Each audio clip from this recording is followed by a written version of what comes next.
HR issues can kill you. One complaint against your company can turn your world upside down.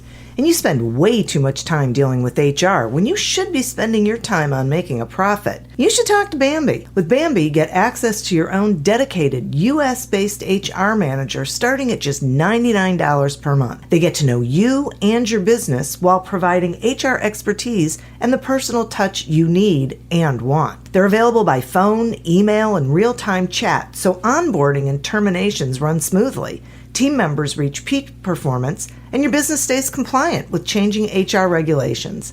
And with Bambi's HR Autopilot, you'll automate important HR practices like setting policies, training, and feedback. HR managers can easily cost $80,000 a year, but Bambi starts at $99 per month.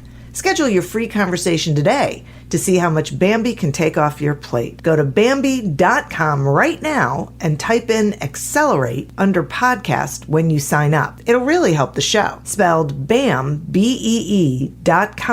Bambi.com. Type in Accelerate.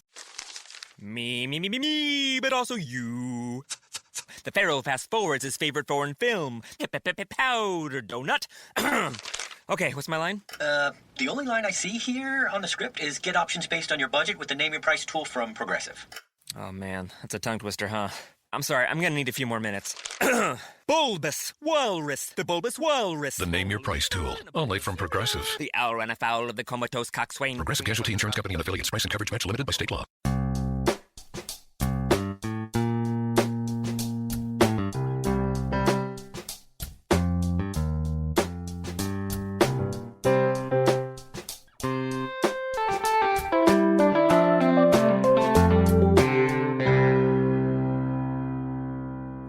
Welcome to Accelerate Your Business Growth with your host, Diane Helbig.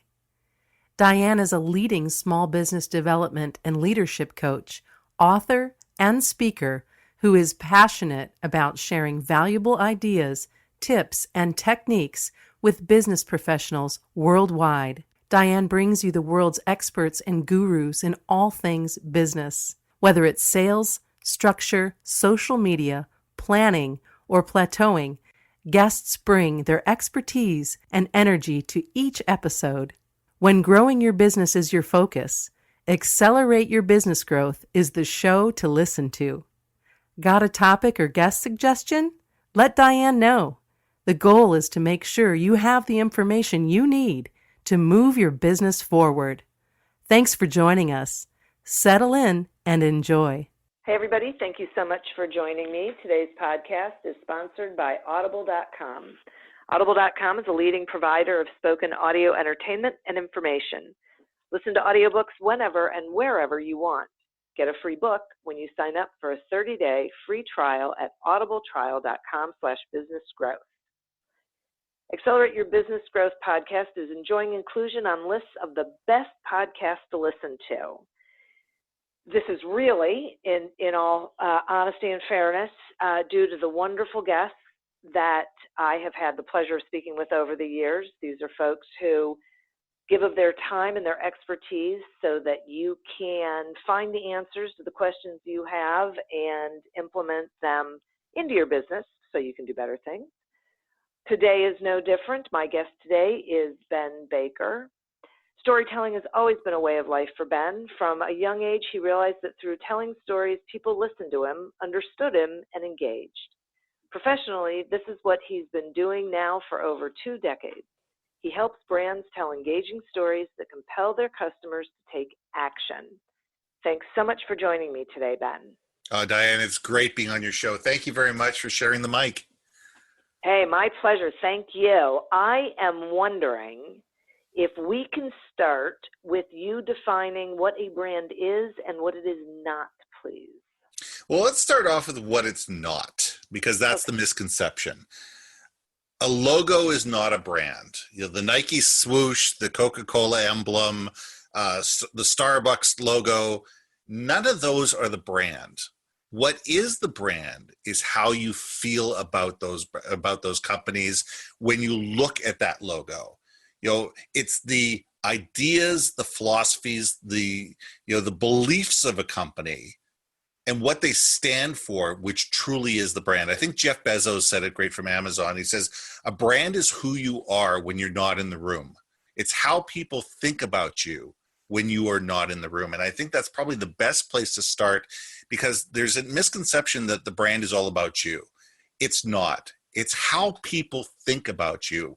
Why do they care about you? Why do they believe that you can solve their problems?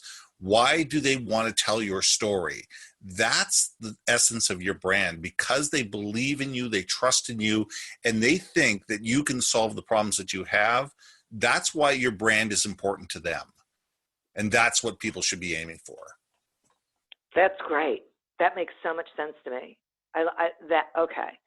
So that is really helpful. Now, I get sort of stuck on how people get the point across that they can be trusted, that they're trustworthy, that they have value.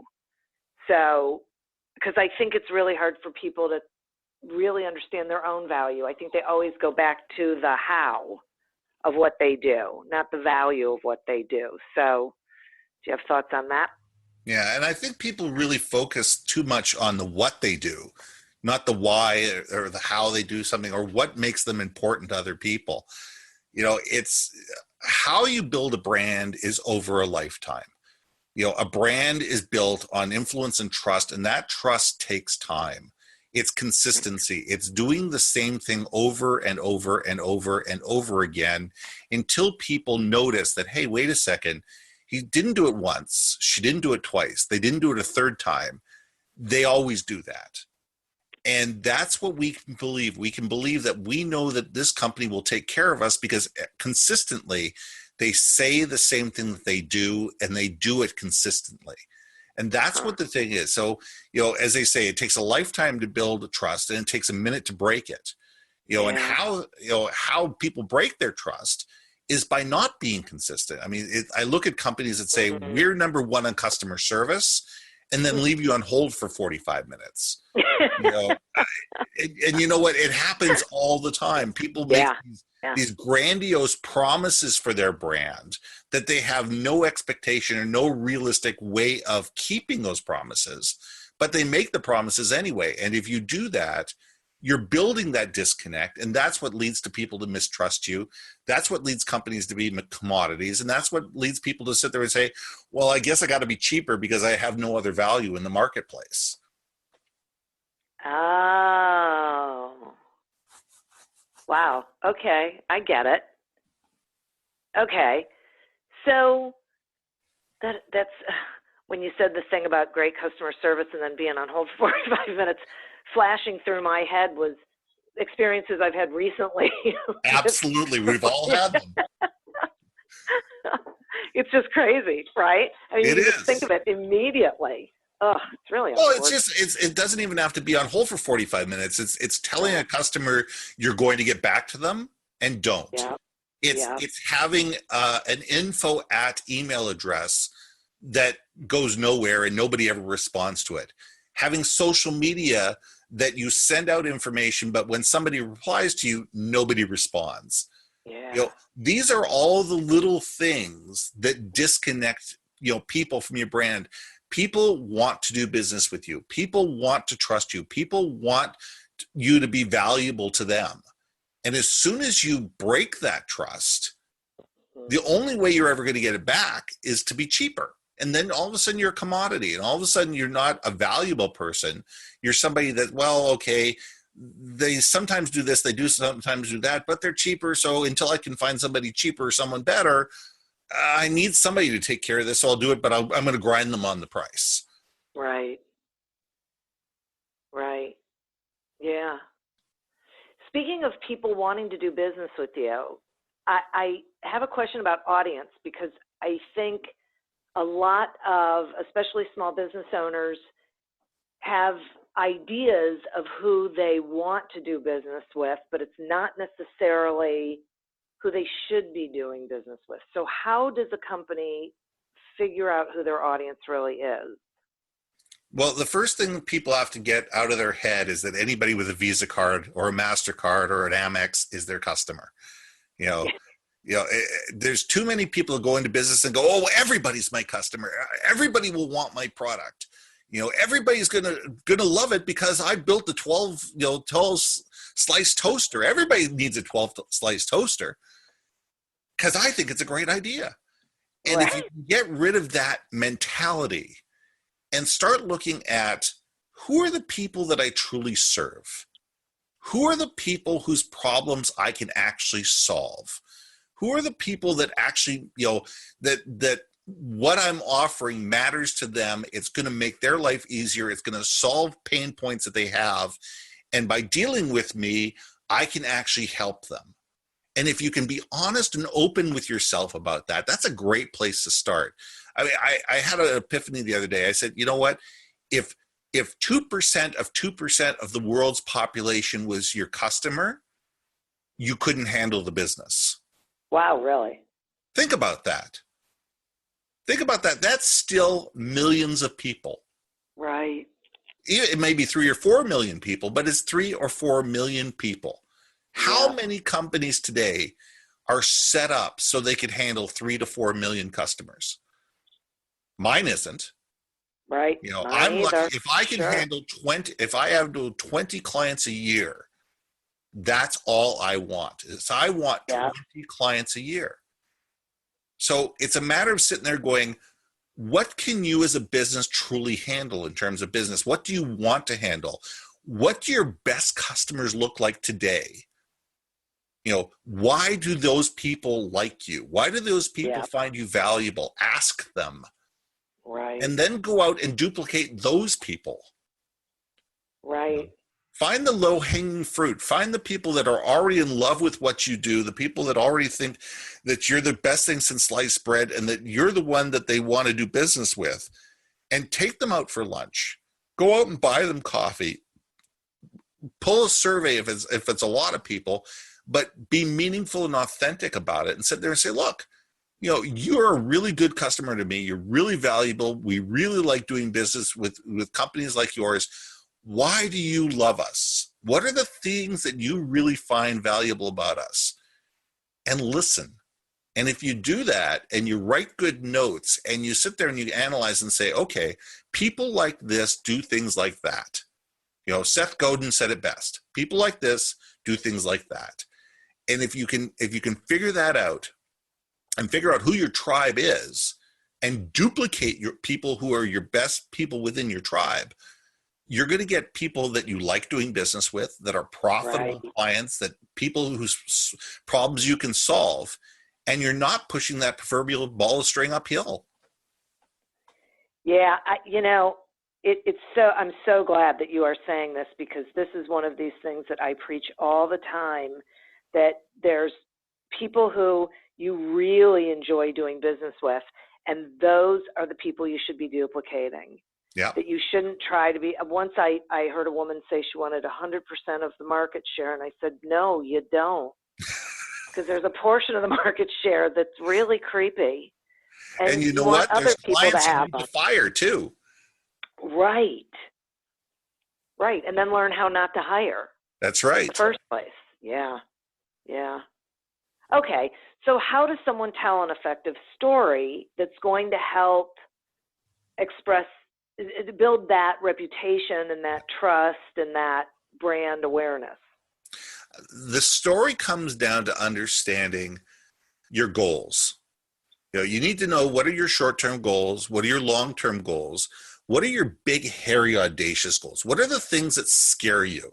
What is the direction that you're heading in that you may never achieve in your entire life, but you're heading towards that? For me, it's being on a stage with 10,000 people in the audience, and a spotlight on me and everybody's attention, and being able to give one of my keynote addresses for over 10,000 people. That's what I'm aiming towards. That's my big, hairy, audacious goal. I've got short-term goals, I've got medium-term goals, and I've got those big goals. And the more you can understand your goals, and you can understand where you were, where you are today, and where you're going, that's the story you need to tell, because people want to be taken on a journey. They want to believe that, this is what this person does. This is what this person believes. This is what this person, does is valuable to me. And if I get it and I understand it and I believe it, I'm going to do business with them. I'm on a mission to kill vision and mission statements and replace them with brand stories. Because Nice. those 6 words that are part of your mission and vision statement that you agonized over every single letter on, nobody in your company remembers them. None of your customers remember them. And unless you live it daily, in and out, they mean nothing.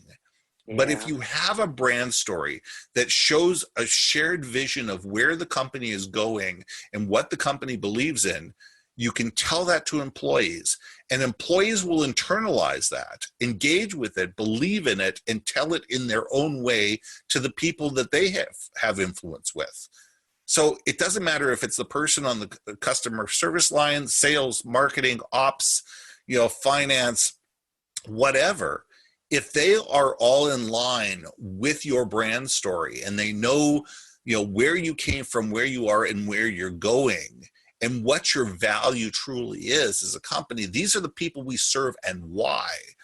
You know what? They'll go out and they'll tell that story, and they'll tell it on social media, and they'll sell it to their friends, and they'll tell it at conferences that they go to. And what it does is it gets that story told, and they may never tell it perfectly, but it doesn't matter. If they get the essence of the story correct, it builds the story, and it builds the process, and it builds the brand. And don't you think that if that the more they hear it and see it in action, they then embrace it, and so when they tell it, it's genuine, and I would think it probably has more impact Absolutely. coming from them, right? Yeah. Absolutely. Yeah. The more they tell it, the more they hear it, the more they believe it, the more they internalize it, the more it becomes part of their being, and the more proud they are of working for that company. So you take all those millennials that are looking for a sense of purpose and vision. And that's what they are. They're like everybody else. They're looking for a sense of purpose and vision, and they want to see, where is the company going? What does the company believe in? And where is my place in this company? And if you have a brand story that allows them to be able to feel that they are part of the success of the company, and they can see the vision of the company, they can build futures for themselves instead of doing that 18-month cycle where they're, in 18 months they're gone because they sit there going, well, where do I go from here? If they know that every 18 to 24 months there's a new challenge for them within the company, and there's something new and something different for them to do, and companies think that way, you're going to keep these people a lot longer, and they're going to keep telling their brand story, and they love social media. And it's amazing if you give your employees the power to use their social media for good. It's amazing the stories that they will tell about your company, and it's amazing the things that they will do to be able to build up and bolster your brand. Yeah, it's a great point. That there's such a vulnerability and a trust. That that's a whole psychological thing for the leadership of a company to feel, to understand that concept. And it's been shown so many times with so many really successful businesses that have embraced this idea, that you would think more people would buy into it. So, yeah. Well, what did they say? I think it was Steve Jobs that said, and I hate using quotes all over the place, but it's, he says, hire, smart people and then get out of their way. Yep. Trust them to do what they're supposed to do. Exactly. That's what, it's so funny that you said that, because that's what I always say to people. Okay, you hired them for a reason. So there was some skill set that they had, hopefully an attitude that they had. So why are you micromanaging them? Why are you not trusting them then to go do it? It makes no sense. Is it you don't trust yourself that you made a good hiring decision? I don't get it. Pretty much. I think that's a lot of it, is that people are afraid that if they let the reins loose, that their idea and their vision is not going to be propelled throughout the company. But if you take that same fear and turn it into a positive thing, and, you know, communicate your brand on an ongoing and regular basis throughout, you know, multiple channels, that people inside the company believe in what your vision is, they understand your vision, and you give them the power to communicate it, they're going to feel more valued. Exactly. And they're going to do a better job. And okay. So let's talk some about the medium that, you know, the different ways, I guess I should say, Sure. that people can choose to tell their stories. Are there certain ones that you think are better than others? I really think that it depends on your audience. I mean, Okay. it really does. I mean, here is a conversation I had last week where somebody told me that direct mail, you know, ink on paper, lick a stamp, put it on, and send it in the mail is completely dead, useless, and nobody does this anymore. Well, guess what? Wrong. My partners and I send millions and millions of pieces of mail through, you know, every single year. And the reason being is you have an entire generation of people today that are not used to getting a piece of paper with their name on it, with a custom offer. And in order to break through the noise, which is social media, and break through the noise, which is email, you know, direct mail has real benefits to go after a very targeted audience. So that's really valuable. You know, promotional marketing, if done poorly, is money thrown out the window. Promotional marketing done correctly, where the piece speaks to your brand, it has a specific call to action, it moves people either to a website, a phone number, a social media campaign, etc., and it's something that both your audience finds valuable and ties back to your brand, is worth gold. You know, that's another piece that works really well. Trade shows, if done well, and if you go in with a strategic plan, you know, are a great way to tell your message. You know, same with having people within your company who do keynote addresses at conferences is a great way to communicate your message. Social media is a given in today's world. However, most people sit there and say, I have to be everywhere. You don't have to be everywhere. You need to be where your clients are. For me to be on Snapchat is ridiculous. Yeah. I don't deal with. Glad you said that. I don't deal with 16 to 25-year-old people. I don't. That's not my audience. And because of that, and because of the nature of Snapchat and what it does, if I was a retail brand selling specific things like skateboards or bearings or, you know, a year ago fidget spinners, guess what? You know, being on Snapchat would have been the right place to be. You know, my clients are business to business. 90% of my communication is on LinkedIn.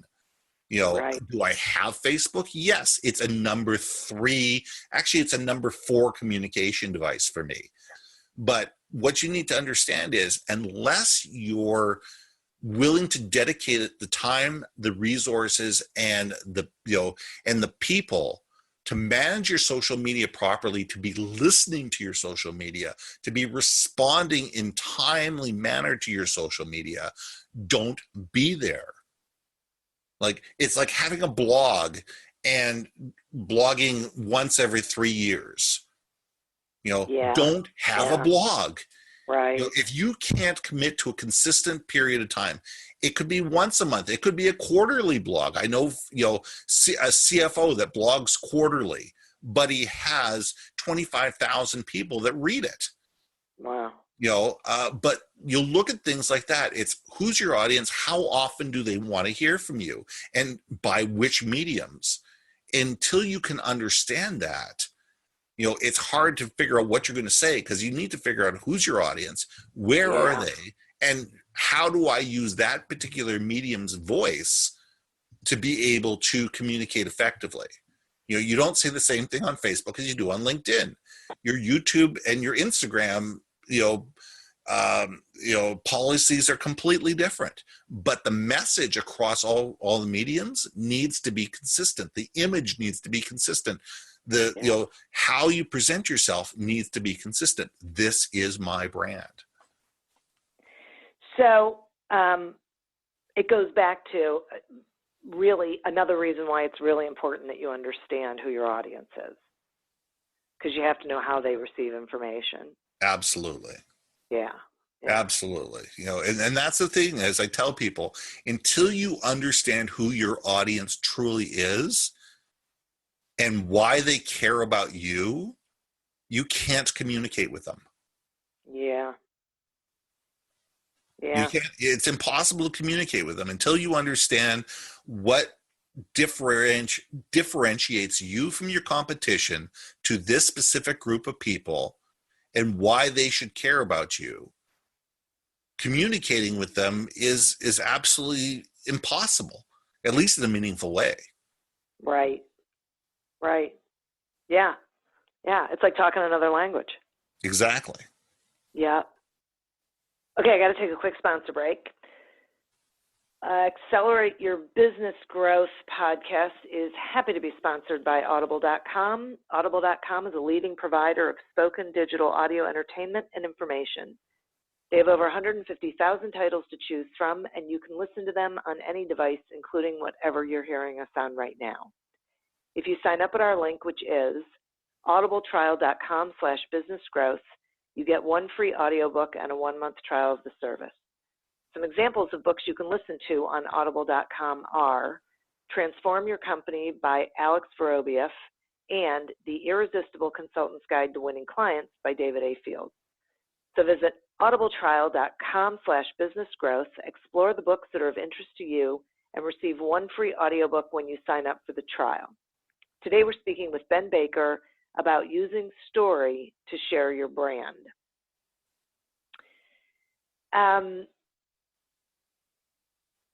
Okay, so let's talk some about differentiating. I think, so everyone's told all the time, you have to differentiate yourself, you have to understand what your differentiator is. It's a crowded field in whatever industry you're in, and you have to stand out. Do you have any words of wisdom on how people can go about differentiating themselves or their brand? Yeah, I think the first thing you need to be is honest with yourself. Yeah, you need to be honest with yourself about who your company is and what you are.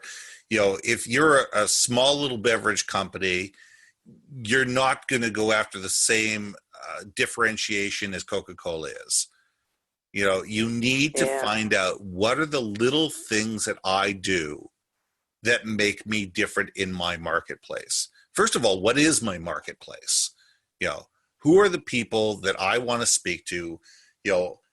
And why do they particularly like what I do? And it's a matter of sitting there being absolutely brutally honest and actually asking people. And we're not talking about asking your mother, your spouse, or your kids. You got to ask people. Because there's too many businesses that are started like, Mom, what do you think about that? Oh, you're wonderful. You can do anything you want.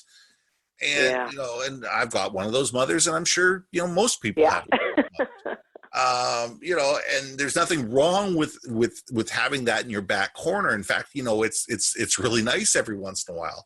But Mom isn't going to be honest with you.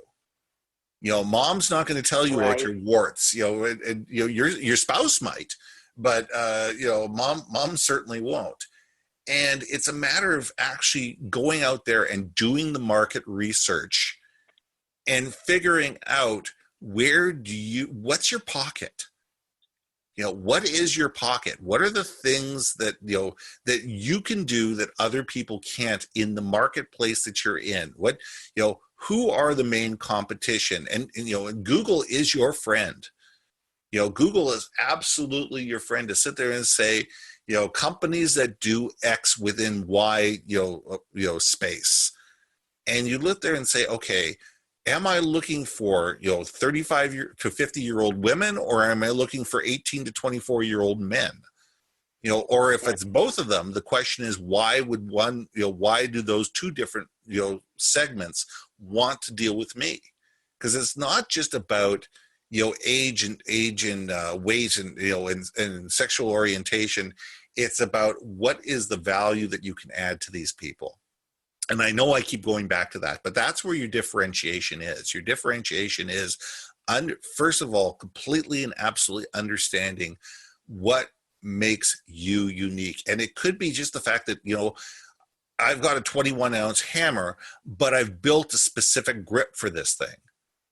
And this grip does not, doesn't cause calluses and blisters. Well, there you go. There's your differentiation.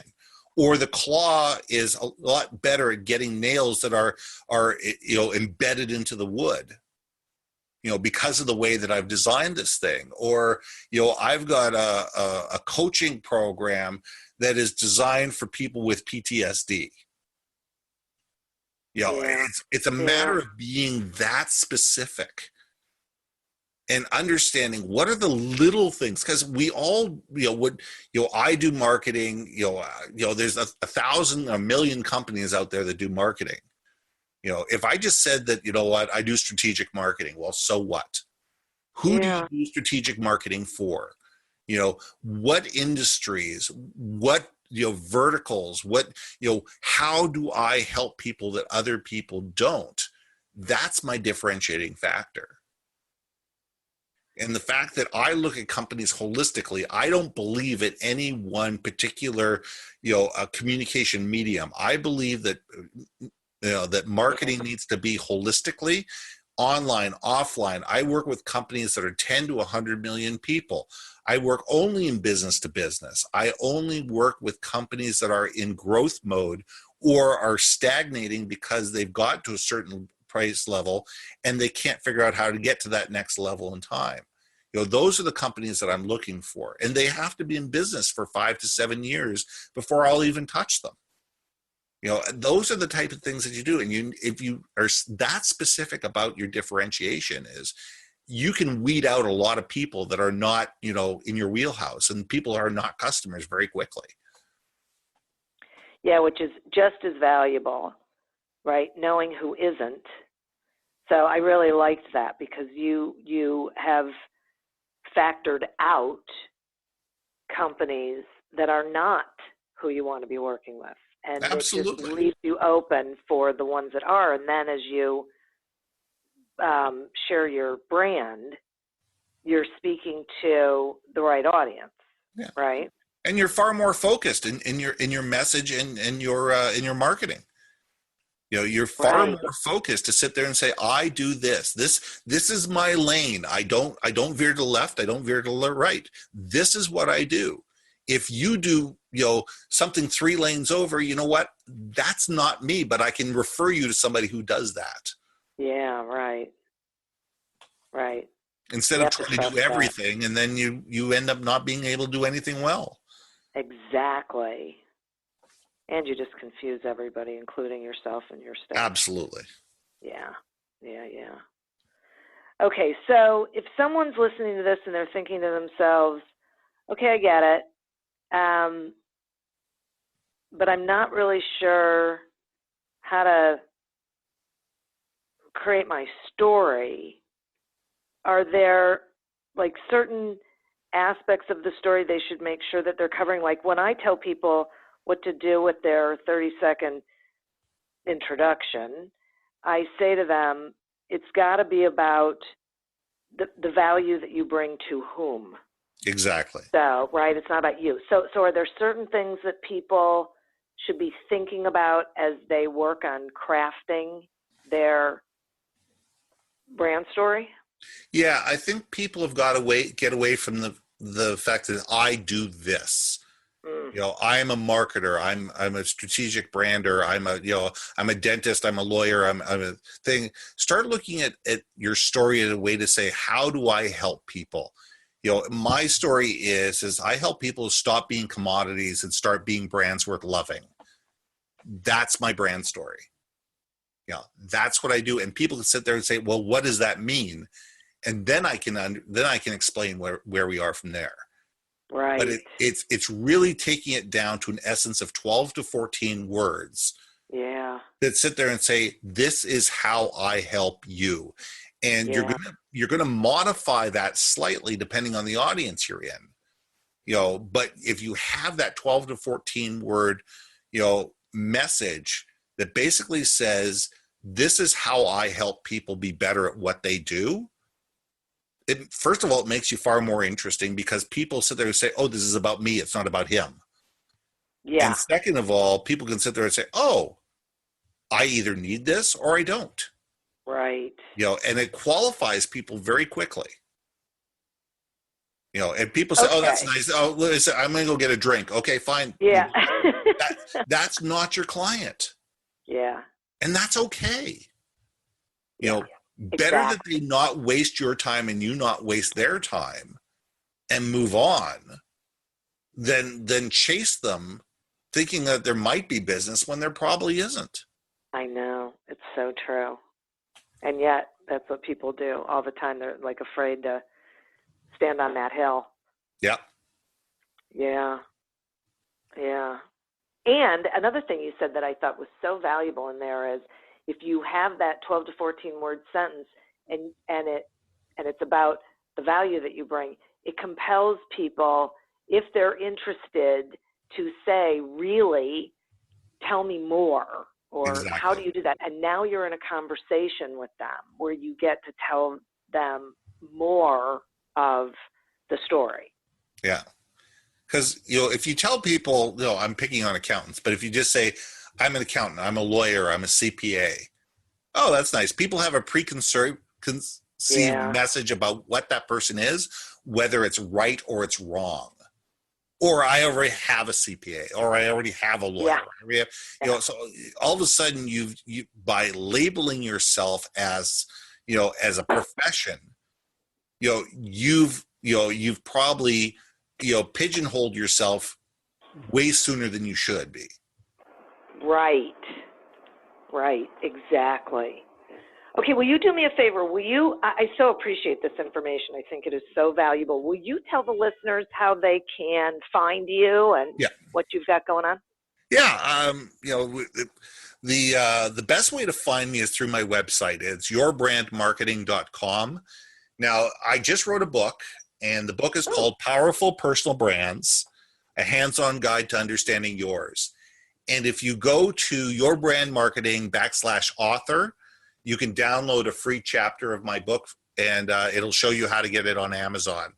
But Wonderful. What we're doing right now is, we're putting this book out there, and it's a step-by-step, thought process workbook. Grab a pen because there's room for you to write your own thoughts in there of ideas of who you are, what you do, why you do it, and why people should care. And it really is helpful for salespeople, for managers, for leaders, and all these type of people to be able to understand their own personal brands so they can help communicate their corporate brands more effectively. That's awesome. Wow. That's terrific. Okay, great. That is so great. Like I said, I so appreciate you coming on with me and sharing this information. And I also appreciate our listeners. I always like to give them a shout out. Absolutely. As well as our sponsor. To get your free trial of audible.com and a free audiobook, go to audibletrial.com/businessgrowth. And as always, continue to prosper and be curious. And until we meet again on another episode of Accelerate Your Business Growth, goodbye and good day. Hey podcast listeners, my name is Paul O'Connor and I'm the host of the Rust Belt Rundown, a show that highlights valuable insights from manufacturing executives and business leaders in Northeast Ohio and beyond. We convene these leaders for candid discussions about business, regional happenings, industry trends, entrepreneurship, and more. With a wide range of guests and topics, there is something for everyone. Listen to Rust Belt Rundown for free on Spotify, Apple, or your favorite podcast app.